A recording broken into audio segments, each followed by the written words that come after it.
This is going to be my craziest race ever. In this video you're going to see amazing battles, overtakes, crazy crashes, Italian drivers being Italians, and much more. Guys, just sit comfortably and enjoy the most incredible race of my life. The thing that makes sports so good, and motorsports in a special way, is that it's unpredictable. Whether you're a spectator or a competitor, with every race you can't predict what's going to happen.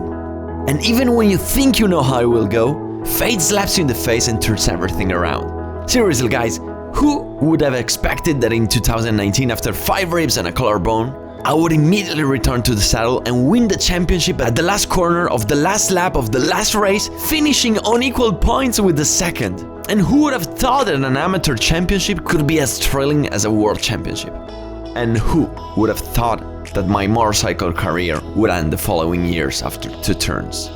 Who would have expected that I would race with the champions I watched on the TV as a child, and the champions I now watch on the TV and as adult would have taught me to ride the bike?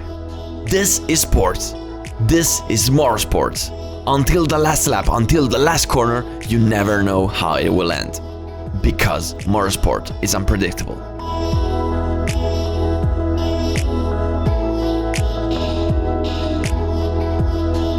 Well, actually, we have to admit that there's something predictable.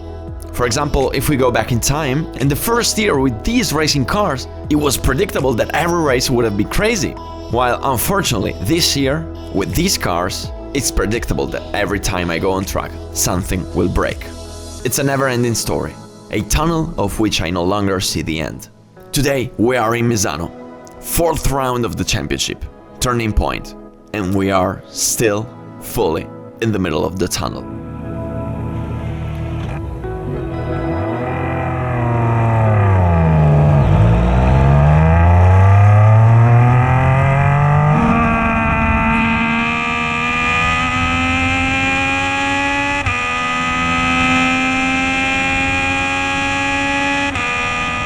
Virtual safety car. What a wonderful start. Fuck, I had the water at 39 degrees. Man, I have to stop immediately.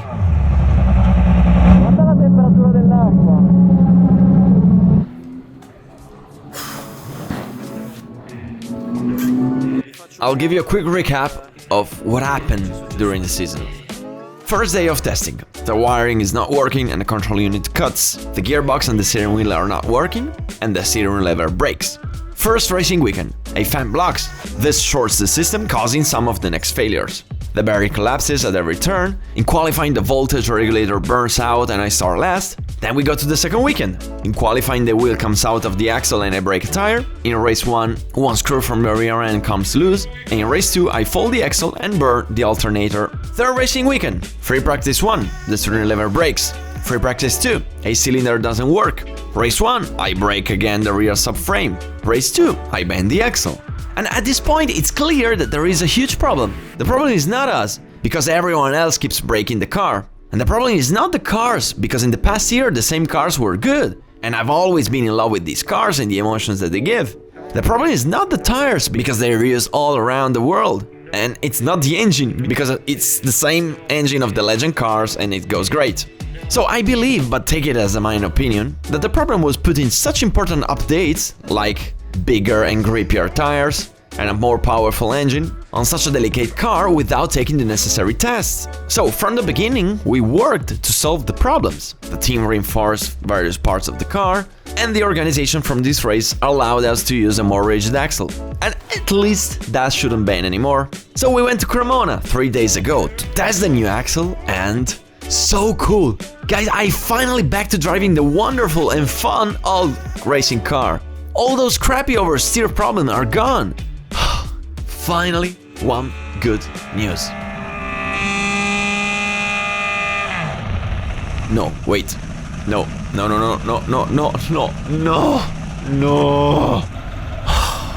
Great. We broke the engine.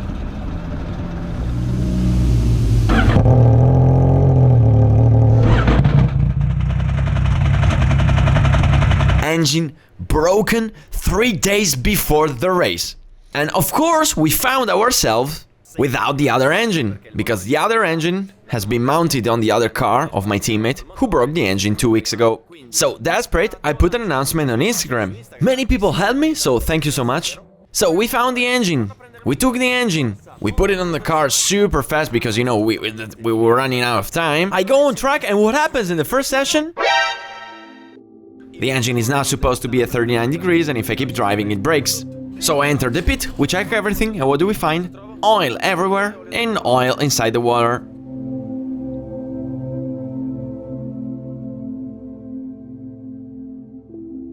So they checked everything, and what was that? Abbiamo trovato un tubo, una specie di connettore che trafilava, abbiamo sostituito, penso sia quello. Adesso vediamo, facciamo mezzo turno, ti fermiamo, controlliamo in che stato siamo e nel caso in cui insomma il motore è pulito ti mando avanti, se no ti fermo perché c'è il rischio poi di rompere un altro motore, insomma non è il caso, ecco.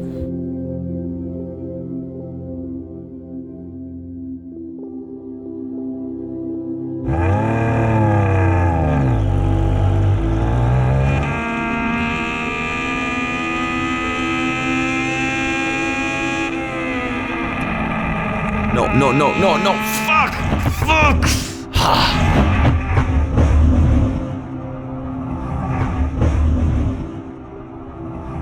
We already have serious technical problems, and I bent everything on those fucking bumps. Damn. Okay, I can still drive, but I still have the water at 39 degrees, so I'll just pit to check what's happening.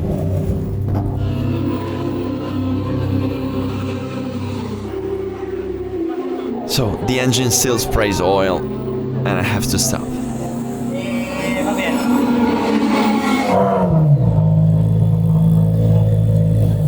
I can't take it anymore, I'm honest. I can't believe it. This is the 4th racing weekend, and after missing the first 2 sessions, I get into qualifying with only 3 laps done.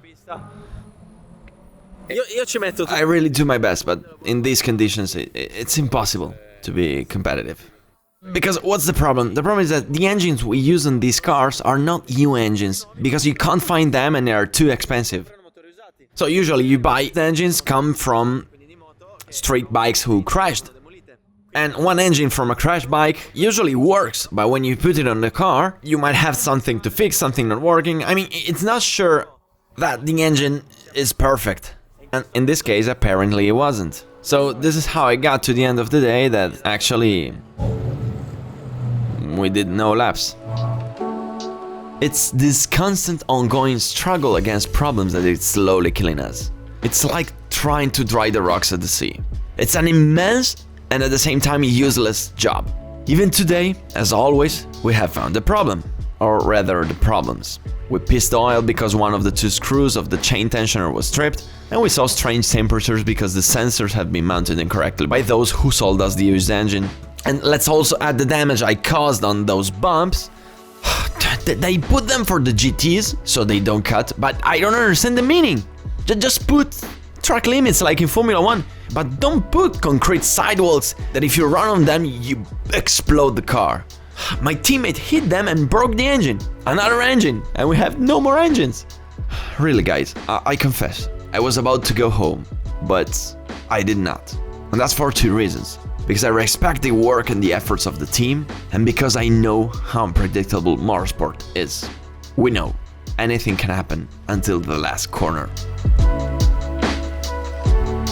Okay, practically I skipped every session. The setup, no idea. The track, who knows. Like in all the other races, we entered the qualifying blindly. But I will try to do my best. 20 minutes, 38 cars on track, lots of traffic, anything can happen.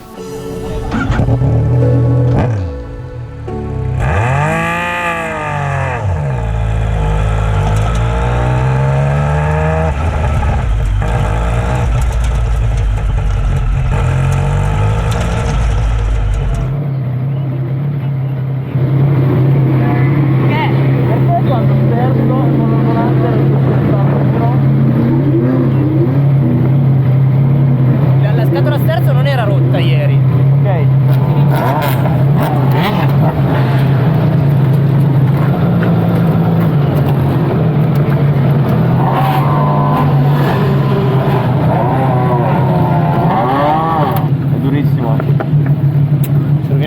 boccola dentro. This is called uniball. Race cars are made of uniballs, and this uniball was there. So in short, what is a uniball for? It serves to join two pieces together in a very resistant way, and as you can see there is a ball-shaped pad in there. And what happened? The ball-shaped pad was stuck. It no longer worked. So some very unpleasant things happened. It became super hard for me to turn the steering wheel. It was impossible to make micro corrections because the uniball didn't flow. So there were situations like this one where I would go into braking and the car started swinging left and right dangerously. Then if I steered, the steering wheel got stuck.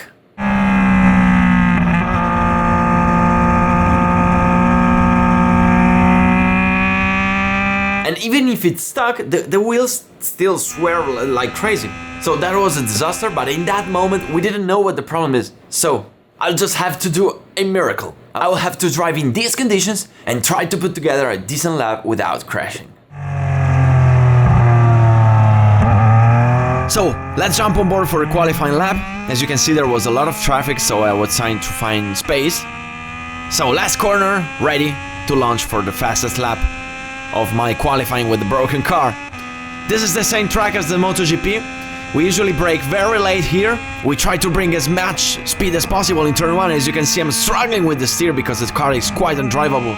We try to use as much curb as we can in order not to lose corner speed and in order to exit as fast as possible. Now we brake very hard for the rear turns. This is the slowest part of the track. Double right corner. The car is mega undrivable. We do the left corner flat and be very careful not to go on the bumps on the outside. Now, as you can see, look at how I'm struggling on the straight because the car doesn't want to go straight. As soon as I touch the steering wheel, the car goes crazy. So I brake at 50 meters for the Quercia corner, bring in a lot of speed in 4th gear, use all the curb in the exit to try to exit as fast as possible. And this is a very tricky corner, especially for motorbikes. It's very, very hard to do it. And that's very important to exit as fast as possible, and I completely missed it. That's because of the steering problem that I had. And it was very important to exit fast because you see, you have this huge straight, which is actually not a straight. This is a corner that with motorbikes is very scary. The MotoGP usually brake here. We do everything flat, even the second corner here. Last year we did flat also this corner, but here I have to brake and downshift. And here is one of the other slowest corner of the track. The car turns at right. Use all the curb in the exit. We enter in Misano 1, very tricky with the motorbike. Usually crash here because the left side of the tire is cold. And then we go in the last corner. You have to do it as fast as possible, but you have to be careful for the bumps in the outside. And here comes the finish line for my qualifying lap with an undrivable car. Fuck, guys, you have no idea how difficult it is to drive like this. Mental fatigue, physical fatigue, a nightmare. I don't know how I got the lap done. I turned the wheel and the car did whatever the fuck it wanted. Okay, once again, we fixed that somehow. So we will start in P6. That's bad, because surely our potential is different. But counting that we are 38 cars, since we are together with another racing grid, it's much better to start close to the first one than on the back of the group. Now, let's go to the race. I don't really know what to expect. I hardly did a single lap in 2 days with the car in place. So the first race lap will be my first real lap with this car on this track. So on one hand, I will have to try to get into the rhythm immediately, while on the other hand, I have to be extremely careful with those bumps. They are like mines. If you touch them, you destroy the car. And that's exactly like it will happen in race 2. Oh no, wait. I can't tell you yet. No spoilers, because now there is race 1.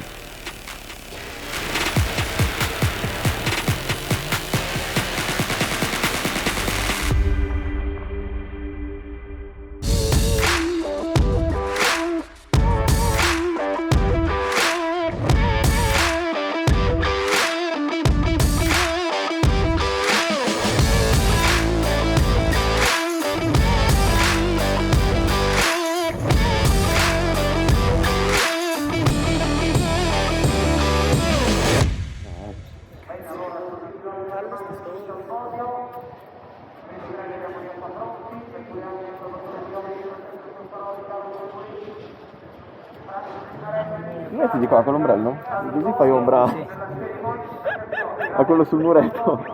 Grazie. Cosa facevo? No, niente. C'era l'ombra di un ombrello lì. Faceva anche senso. La preda è molto vicina, la preda è qui davanti. Quindi vediamo, anche perché Critelli mi ha dato dei suggerimenti interessanti.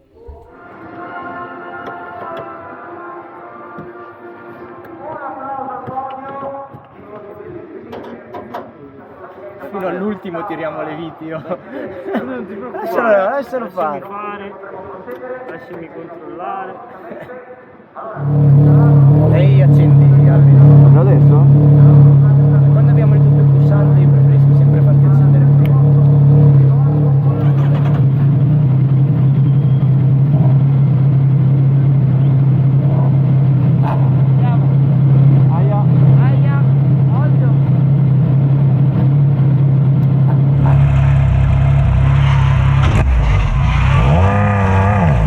Oh, I don't believe it! Lovati got stuck and Scofield behind him. And now? Okay, Lovati is back and resumes his position. But Scofield? It's not there. That's not true. Surely he must have been overtaken by all the cars, so the regulation says that he will have to start last. No way. Ha. Okay, good for me, but so bad for him.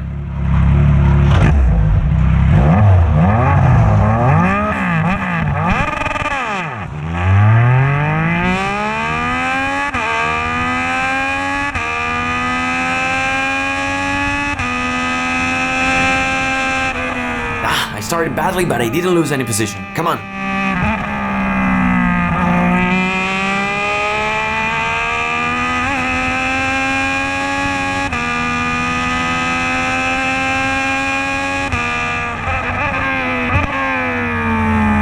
Ooh, Lovati goes wide. Come on, come on, come on.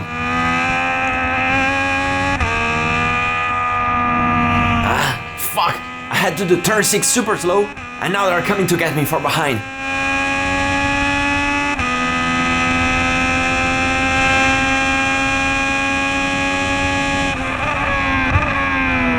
Oh, man, that was a close one. Cold front tires, uncontrollable understeer. Thank goodness that the other driver, which is called Rizzo, always looked into the mirror and avoided the crash. Man, thanks man, we're safe. Damn it! My friend Gilardoni in front of me was very good at closing the door into me, and I can't pass him.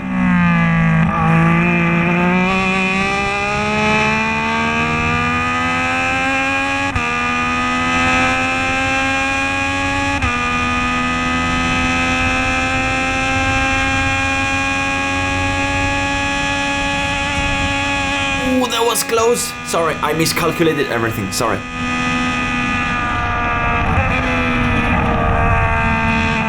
Whoa! What a maneuver! He spun 360 and got back straight. Guys, please, if we do 20 minutes like this, we will go crazy. However, even with more rigid axle in the rear, I still have oversteer problems. I mean, the car improved, but it's not yet good.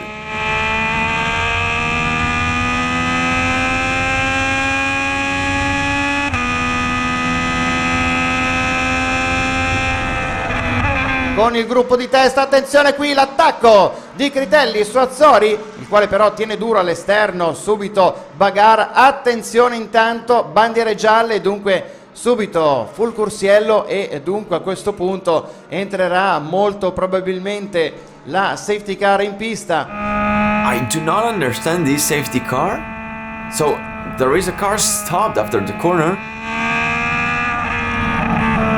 Okay, the safety car turned off the light and we start again. Great. Ma intanto rientra subito la safety car in pit lane con Azzori che attende. Come on, come on, come on. I got a good start. Now I'm close to Lovati and I must not let him go.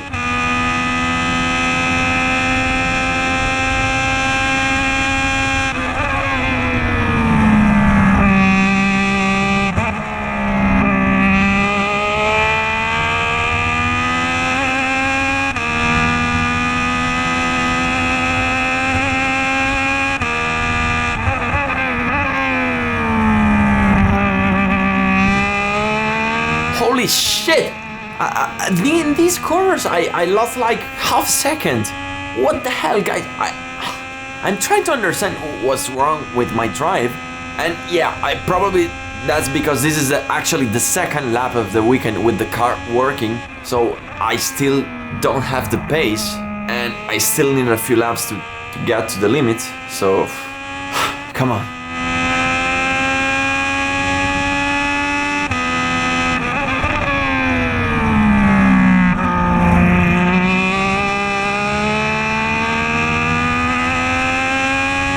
I can't believe it. Azzori, he broke the engine once again. He broke another one yesterday. This is the second engine in 2 sessions. So this is another proof that we're not the only ones struggling with the car this year. But anyway, as we say in Latin, mors tua, vita mea. Now I'm 4th and I want to get that podium.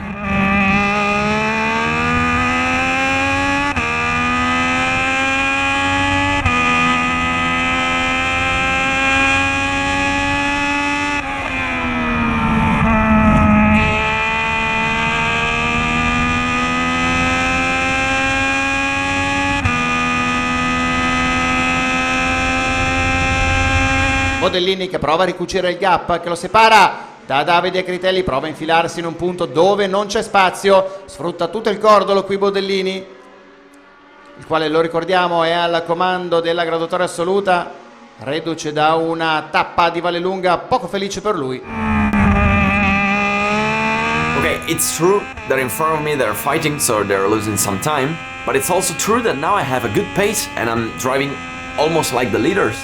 So if it weren't for the fact that they're too far from me, among the other things, there is a huge problem. I don't know how much time is left until the checker flag. Because this is a 20-minute race and we don't have the timer at the finish line. And I don't have the team radio, so I have no idea how many laps we still have. 10, attenzione qui, un incidente che ha coinvolto 2 vetture. Ovviamente entra in scena la safety car. Ooh, that's a castle made of cars. Man, I hope they are okay, but what a masterpiece of art. Anyway, nobody got injured, luckily, and thanks to the safety car, now I can rejoin the leaders.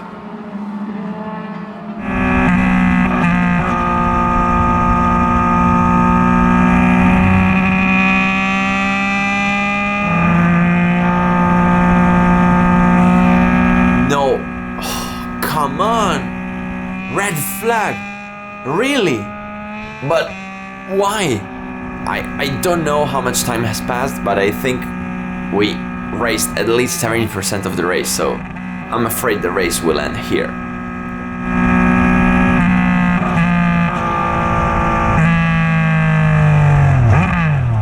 So, why the hell is everybody slowing down? And why are we stopping here?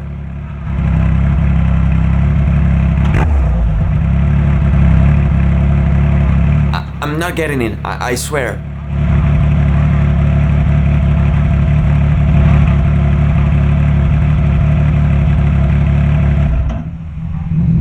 Wait, they usually do it when the ambulance has to enter the track from the pit lane in the wrong way, so they stop all the cars or the bike on the track so that the ambulance can enter. But and in fact, there it is, yeah, that's the ambulance, but what's going on?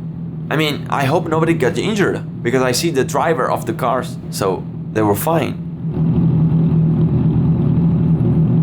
Guys, I'm taking off the gloves because it's super hot in here and it's going to get long.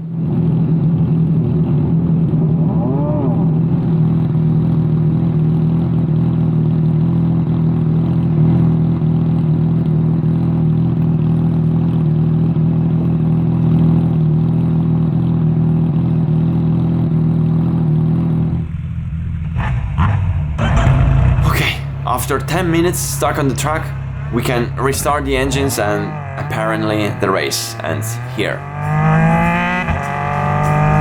What can I say?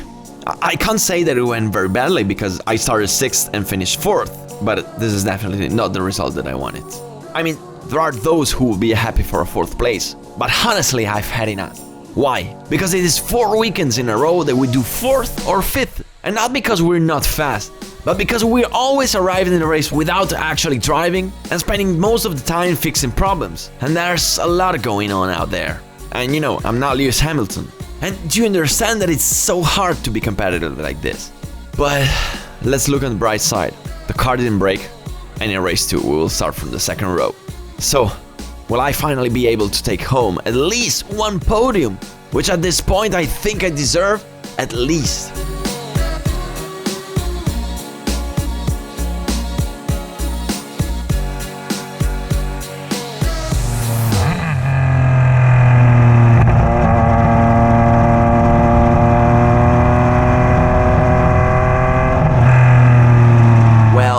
Why don't we enter the pit lane?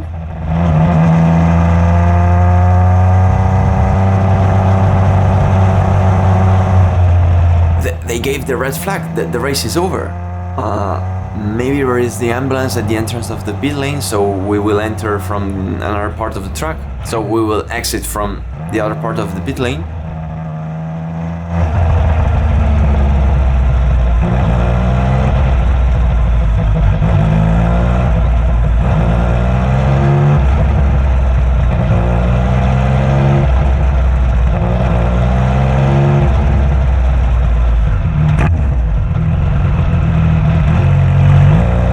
What the hell are we doing?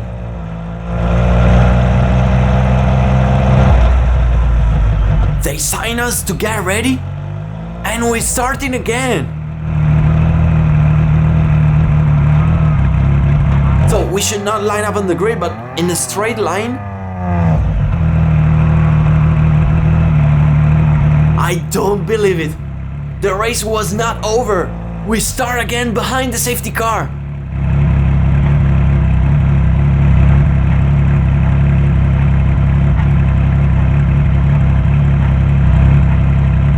I've never seen a restart procedure like this one, and this restart procedure is allowed, okay, but the regulation allows it, so it's just that I've never seen it. No way. So the race is not over, anything can happen. So in all this, I still ignore how much time is left. I have no idea. I'll just do my best. I will push and see what happens.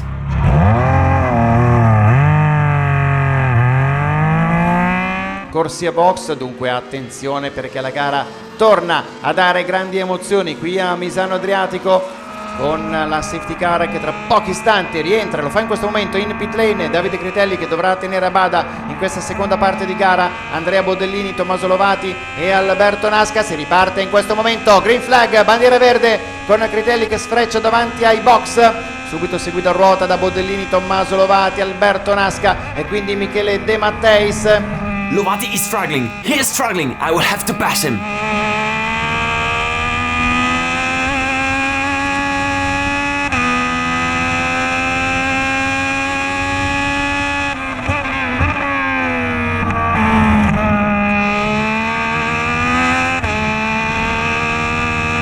How much time I'm losing in these fucking corners.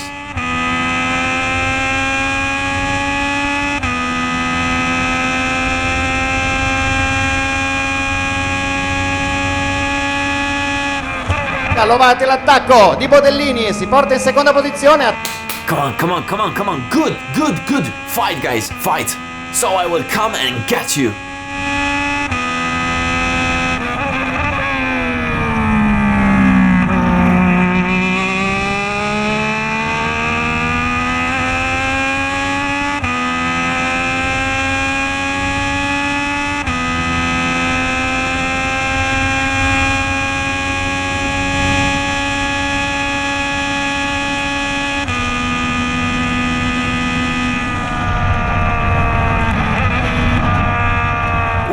Sideways, that rear one goes straight.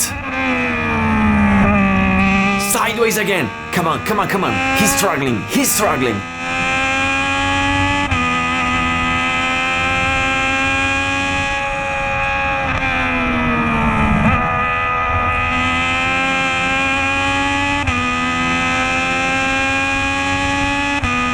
prova a uscire di scia, attenzione Bodellini all'esterno, si va verso curva 1, Critelli tiene duro all'interno, ci prova Bodellini all'esterno e va a completare questo magnifico sorpasso, ma attenzione perché Critelli sicuramente non ci sta, mentre subito dietro Naska sta cercando di insidiare la posizione di Lovati, ancora Critelli all'interno, si arriva al limite della staccata e si riporta davanti, incrocio di traiettorie con Bodellini di nuovo in piena bagarre, i due affiancati ruota a ruota, strepitoso questo duello e ora si infila anche Tommaso Lovati.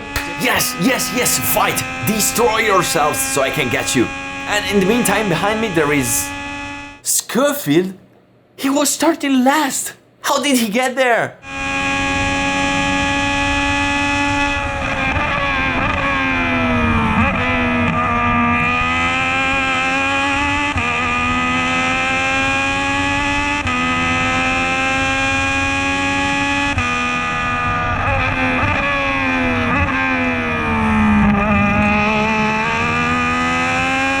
Oh my god! Vamos! One down. There are 5 of us and the race is almost over. I don't know how much, but for sure there's no time left. I want that podium.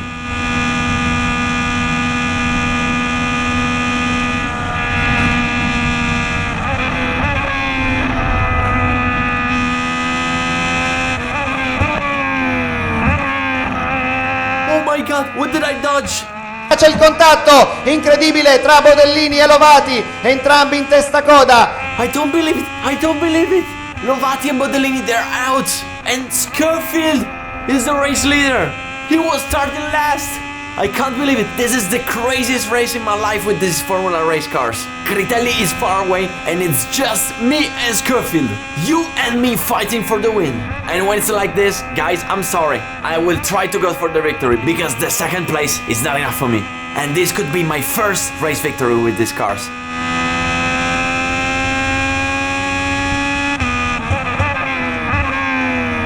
He made a mistake! He made a mistake! Arriva lungo e ne approfitta Alberto Naska che si porta il comando, Naska in testa quando manca 1 minuto alla conclusione, errore per il pilota irlandese Lyle Schofield che ha sentito la pressione di Alberto Naska alle sue spalle, ma attenzione perché Davide Critelli non è tagliato fuori. Okay, I have the victory in my hands. I think this is the last lap. I'll just give everything I have to get the car to the finish line.